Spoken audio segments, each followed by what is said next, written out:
Good morning. It's a real thrill to be here. Thank you very much, Rebecca, for the invitation.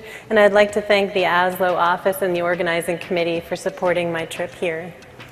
I'm going to be talking today about an experiment that started back in 1999, a whole lake study to look at the impacts of estrogens on aquatic food webs.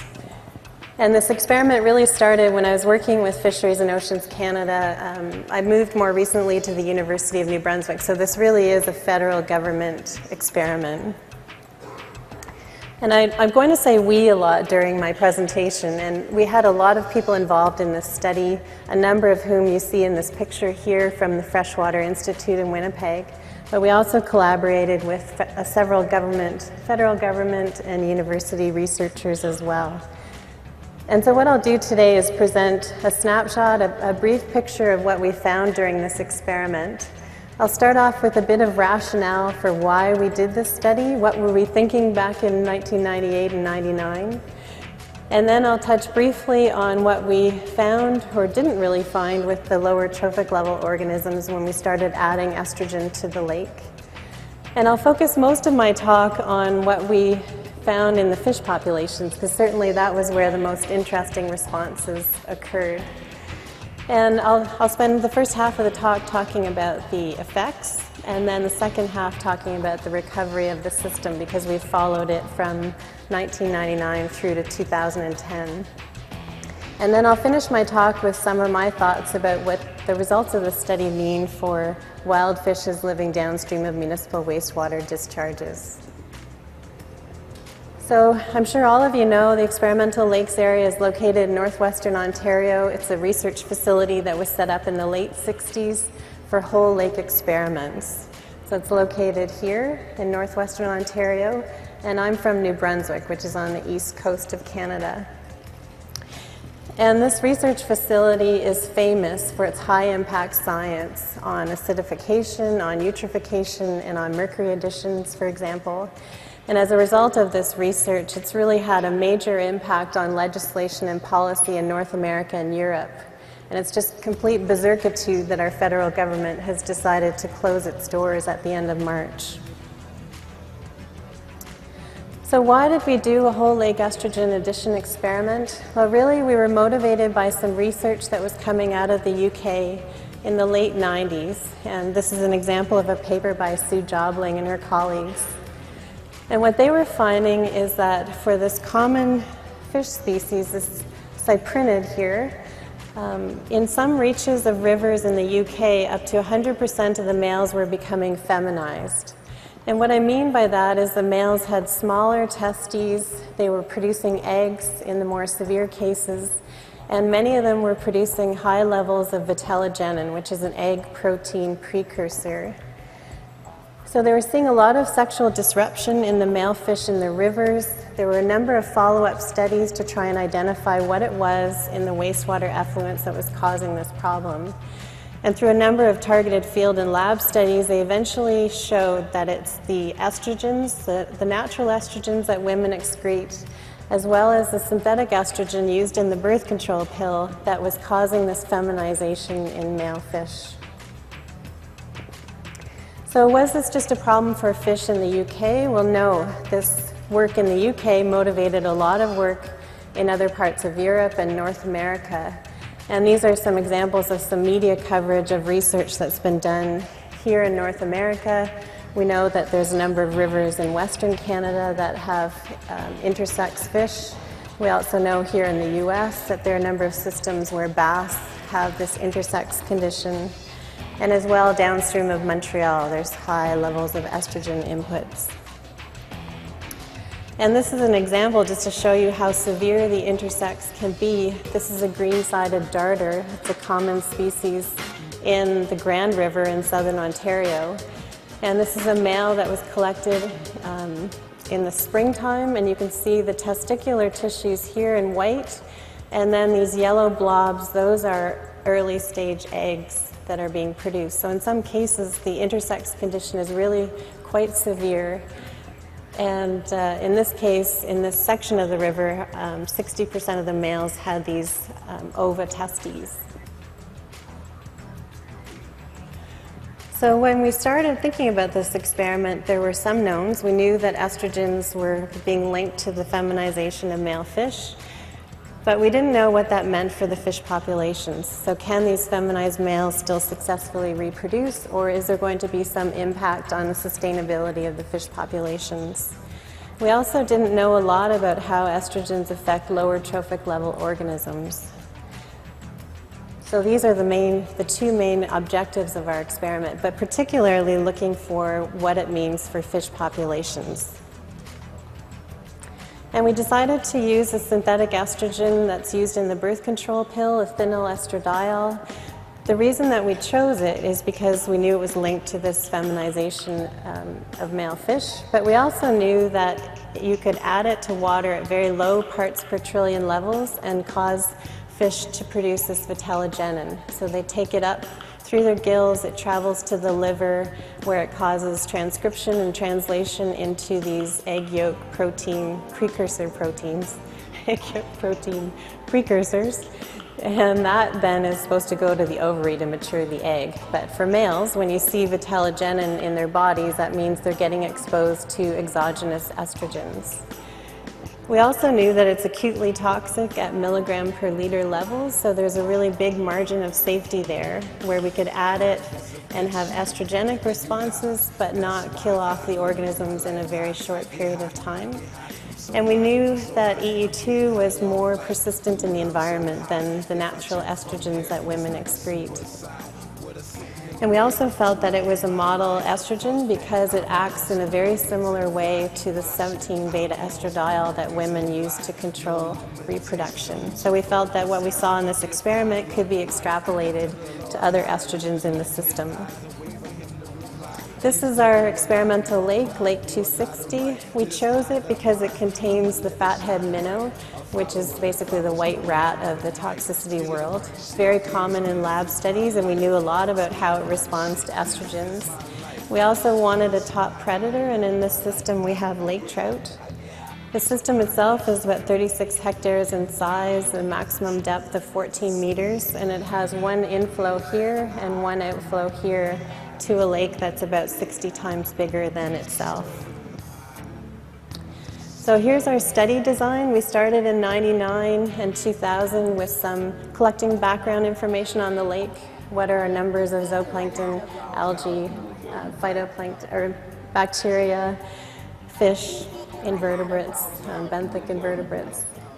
We also had to conduct some enclosure experiments to understand the half-life of EE2 in the lake.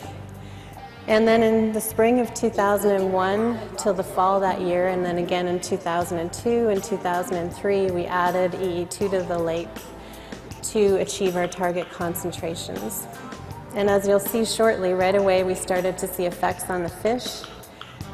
As of 2003, we stopped adding EE2 to the lake, and then we started to monitor either ongoing effects or recovery of the system. And at the same time, we were collecting comparable reference lake data from a number of systems as well to make sure that the responses we were seeing in our experimental lake were because of the estrogen additions and not because of natural variability. So how do you dose a whole lake? Well, in this case, it's really quite simple. We just knew how much volume we had in our epilimnion, the surface water layer of the lake. We'd take the mass of estrogen that we needed, dissolve it in some methanol, and then pump that solution into the propeller wash of the boat, drive the boat around the lake, and it took us about 15 minutes to dose the lake. We had to add it 3 times a week because it's fairly rapidly degraded in the water column, so we wanted to maintain a constant concentration. So we added it 3 times a week. And just to give you some perspective, when you look at the number of women taking the birth control pill and the mass of EE2 in each pill, it adds up to the equivalent of what's being used in a city of about 200,000 people. And then every week we'd collect samples from a number of locations, process them for EE2 using radioimmunoassay and GC-MS/MS. Our target was 5 nanograms per liter, which was within the range of what's been measured in municipal wastewater effluents, and we achieved close to our targets with seasonal means of about 4 4.8 to 6.1. So what organisms were studied? Well, if it was in the lake, we looked at it. So we looked at all the different fish species. We looked at the plankton as well as the benthic and littoral invertebrates. And there's a couple of species of tadpoles as well as of frogs in the lake. And for the sake of time, I'm not going to present very many of our lower trophic level results, and I apologize because I know many of you are focused much more on bacteria and plankton, phytoplankton and zooplankton. But I will present one slide showing you that it really didn't cause any effects on the lower trophic level organisms. So just to assess what happened with the plankton, we went out every second week and collected integrated samples from the water column. We identified and counted all the bacteria, algae, and zooplankton species, and then compared our data from our experimental lake to our reference lakes. And here's one of the graphs just showing you the total crustacea in Lake 260 in 99 and 2000 before we started adding EE2, and then during the 3 years of additions, and then 2 years after. And this is very typical for all of our invertebrates and algae and bacteria. We didn't see any effect of the EE2 on either species abundance or community composition. So just to summarize, did EE2 affect lower trophic level organisms? Well, no, it didn't. And this was good news in a way, because when we saw impacts on the fish populations, declines in their numbers, we could link it directly to estrogen exposure rather than a loss in their food supply. So now turning to the fish, which is where the much more exciting results occurred. We went out in the spring and the fall with trap nets and minnow traps and collected a bunch of fish, lethally sampled them for vitellogenin and for its mRNA, for a number of tissues to look at histology. And as well, we also did a lot of work assessing populations, so numbers of fish and the structure of the populations.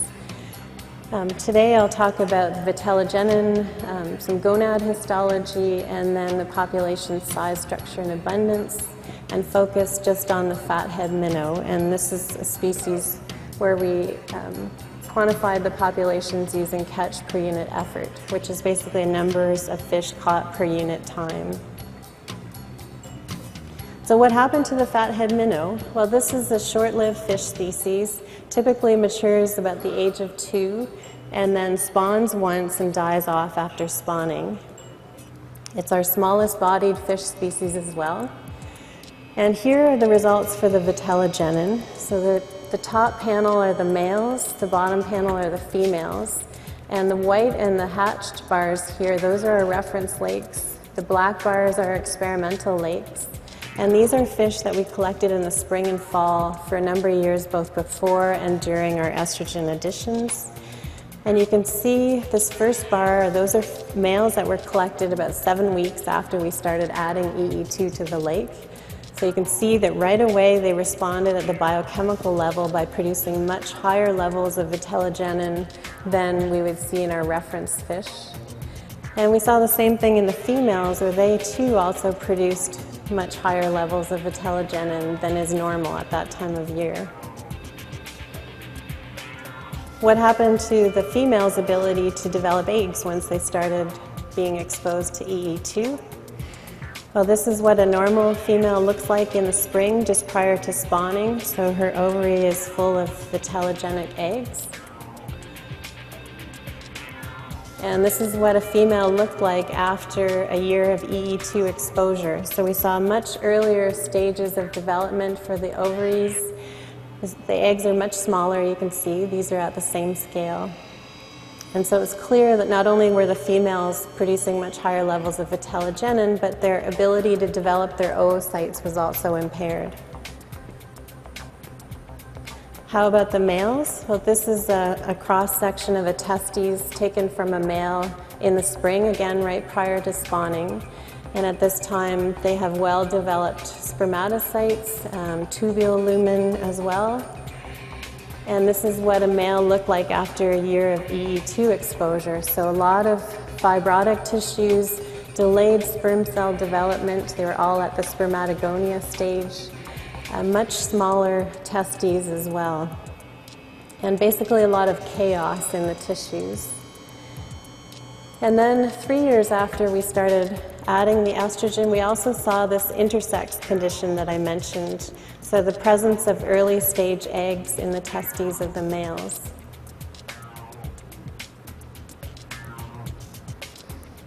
So we saw responses at the biochemical level, responses at the tissue level. What happened at the population level?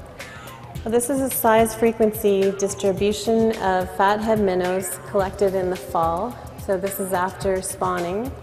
And this is one of our reference lakes here. So we've got 99 all the way down to 2005.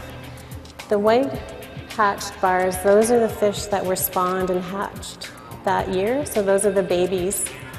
And then the darker hatched bars, those are the adult populations.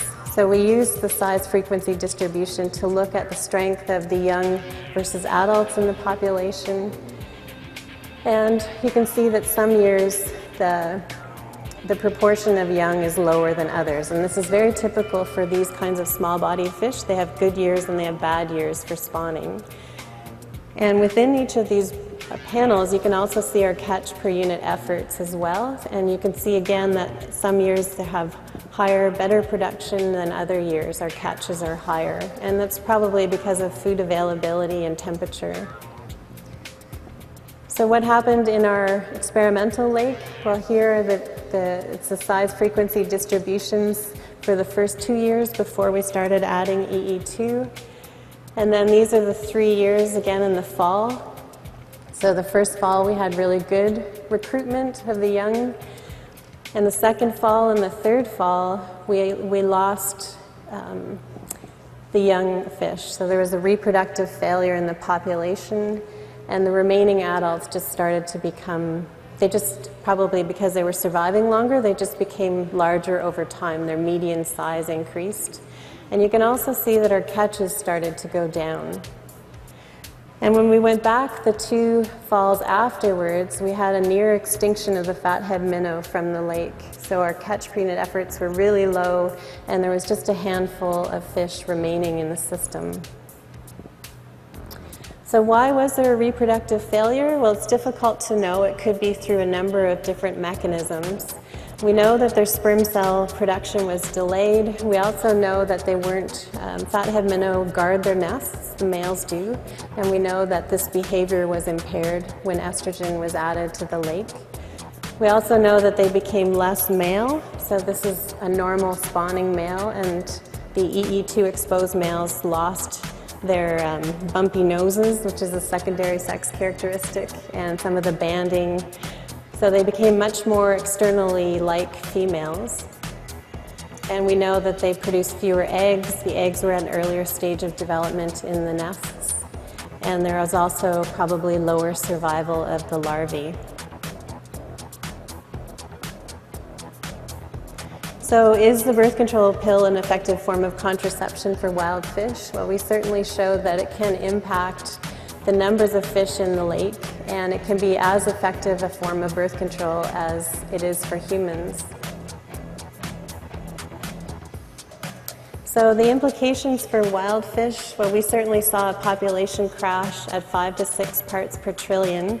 And we know from lab studies that you can severely reduce fertilization success when you expose them to much lower concentrations, so nominally 0.3 to 1 nanogram per liter. When we go out and look at wastewater effluents, sometimes we don't find EE2. It's below our ability to detect it.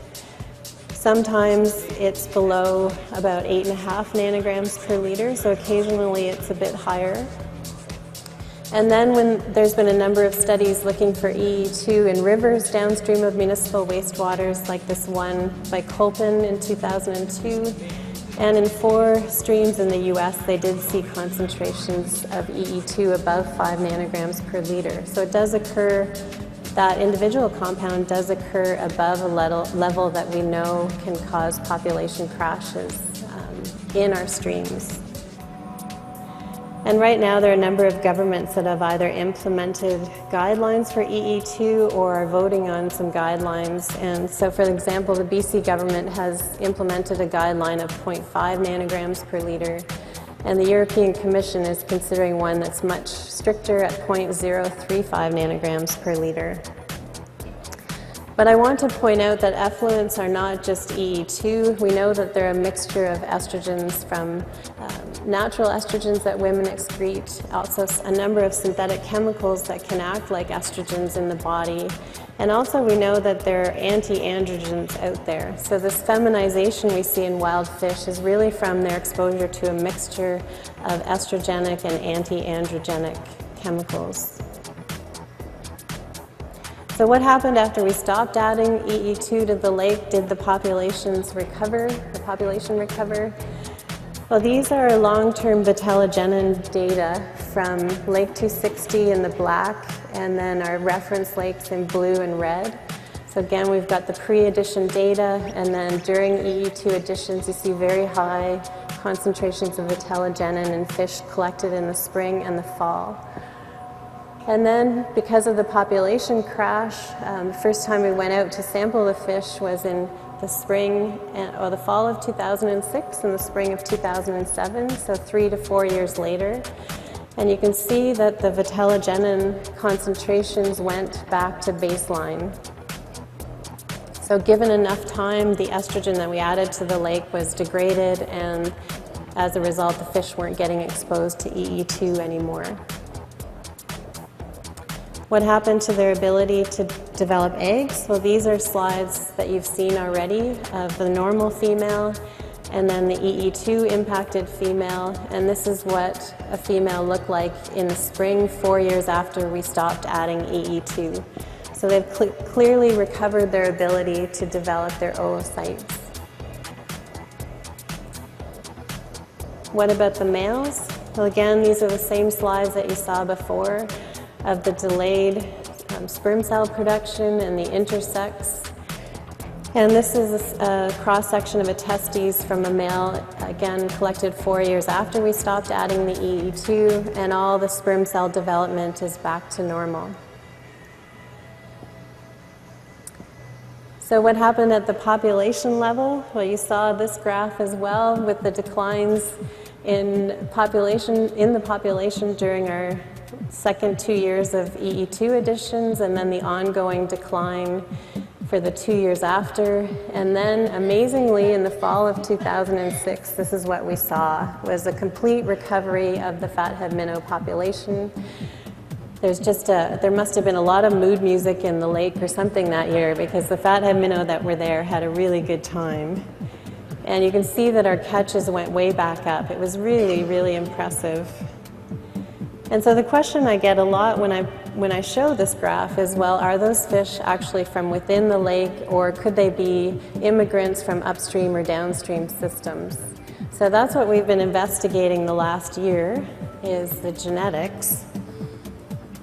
But before I tell you what the genetics said, I'll just show you our long-term population data for the spring catches. So in this case, we're using minnow traps. We catch the larger individuals only, not the young of the year, not the babies from last year.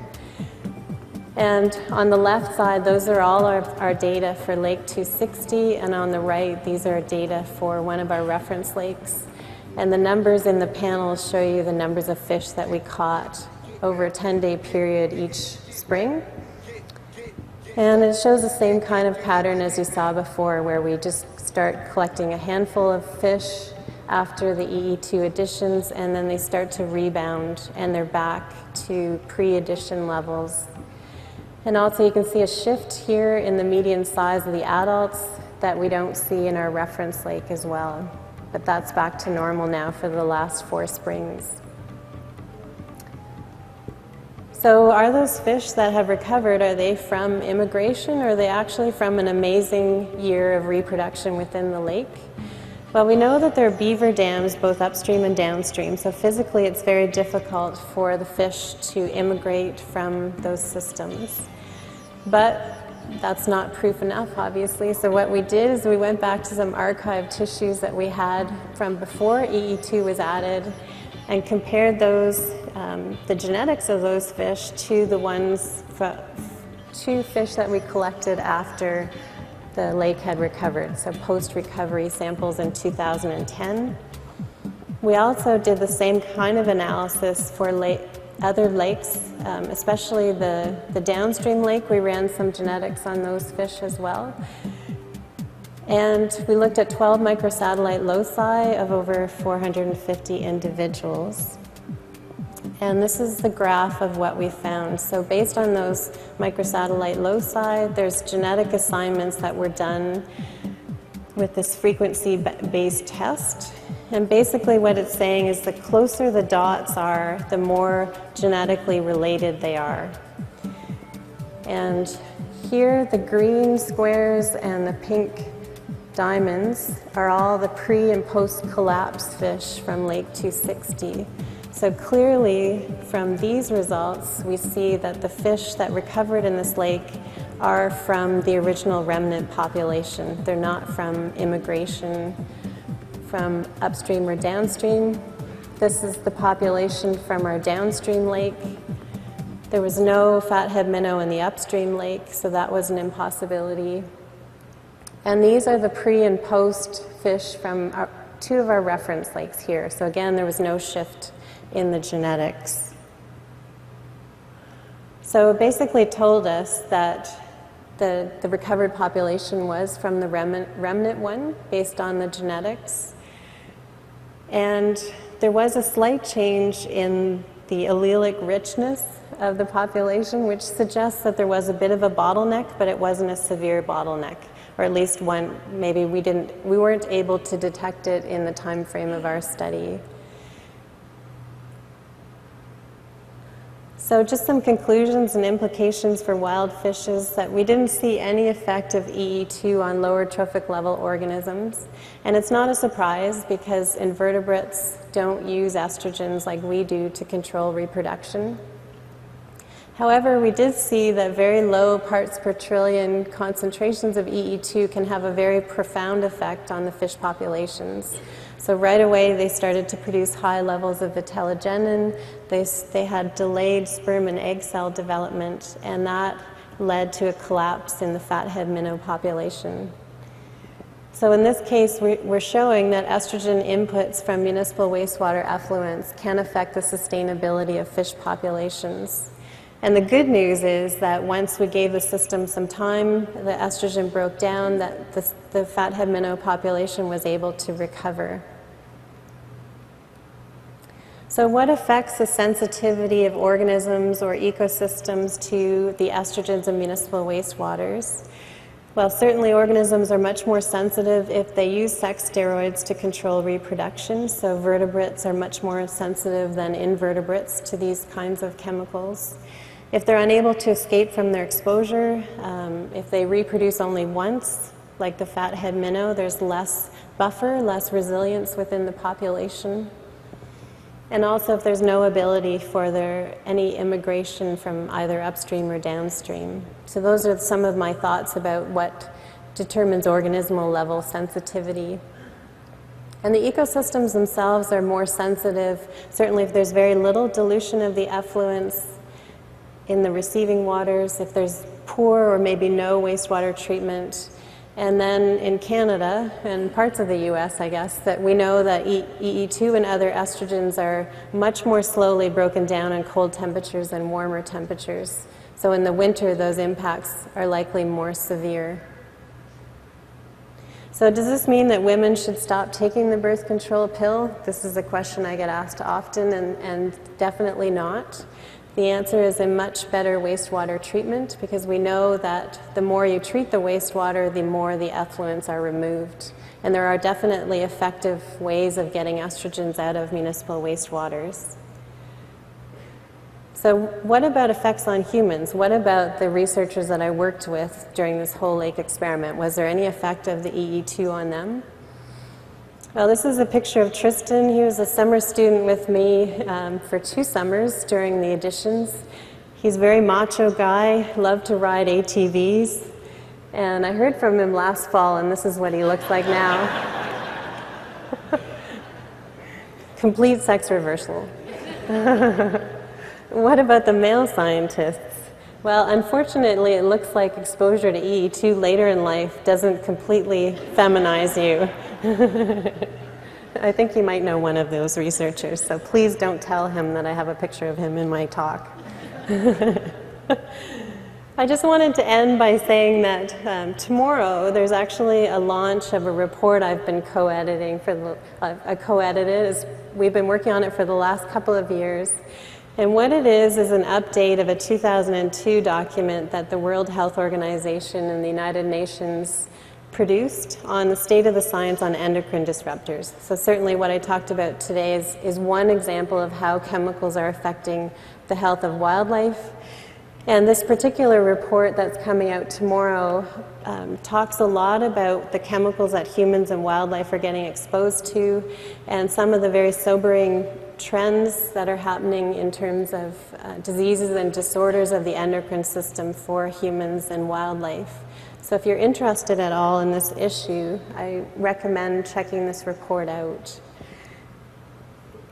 And I'll just finish by thanking all of the sources of our research funding. We had a lot of support from Fisheries and Oceans Canada, Canadian Toxic Substances Research Initiative, American Chemistry Council, Canadian Network of Toxicology Centers, Canadian Water Network, and then all of the EE2 we got for this experiment was from Bayer. And if you're interested, ELA's website is here, and this is the saveela.org website as well. And I put up this picture here. It's of a protest that happened on Parliament Hill in Ottawa last summer, and several thousand scientists came to Ottawa to protest all the cuts to science. And you know things are bad in Canada when you get a bunch of scientists out protesting. That's certainly not something that we love to do. So I'll finish there, and I'll be happy to answer any questions if there are some. Thank you.